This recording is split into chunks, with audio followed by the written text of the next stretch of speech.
नौ दिन रहब पिया हम उपवास हो, हम उपवास हो।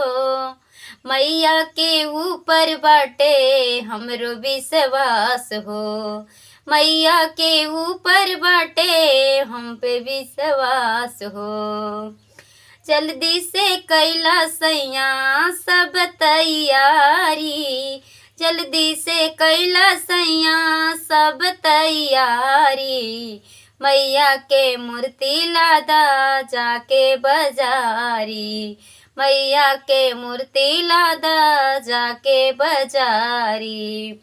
गैया के गोबरा से अंगना लिपाइबे, तब जाके करबे मैया पूजा कराइबे।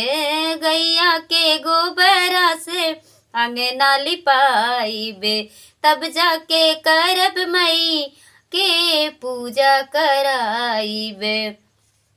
डीजे लियादा पिया जाके ससुरारी, डीजे लियादा पिया जाके ससुरारी। जल्दी से कैला पिया सब तैयारी, जल्दी से कैला पिया सब तैयारी।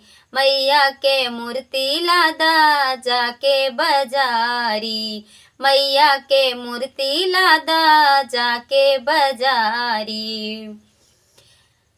हथवा में लेके आई हैं मैया कटरिया, हथवा में लेके आई हैं मैया कटरिया। शेर पे कई के आई हैं मैया सवरिया, शेर पे मैया कई के आई हैं सवरिया। मैया बिना नीक नाही, मैया बिना नीक नाही लागे घर दुआरी। जल्दी से कैला पिया सब तैयारी, मैया के मूर्ति लादा जाके बाजारी, मैया के मूर्ति लादा जाके बाजारी। 9 दिन रहब सैया हम उपवास हो, 9 दिन रहब सैया हम उपवास हो। मैया के ऊपर बाटे हम पे विश्वास हो, मैया के ऊपर बाटे हमरो विश्वास हो।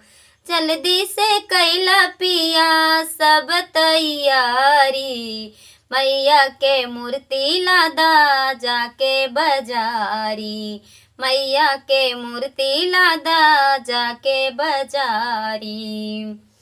जय माता दी। आप लोग हमारे इस गीत को सुने, भजन को, और ढेर सारा प्यार दुलार दें। माँ का आशीर्वाद बना रहे आप सब पर, हम पर भी, और कमेंट में ज़रूर बताना।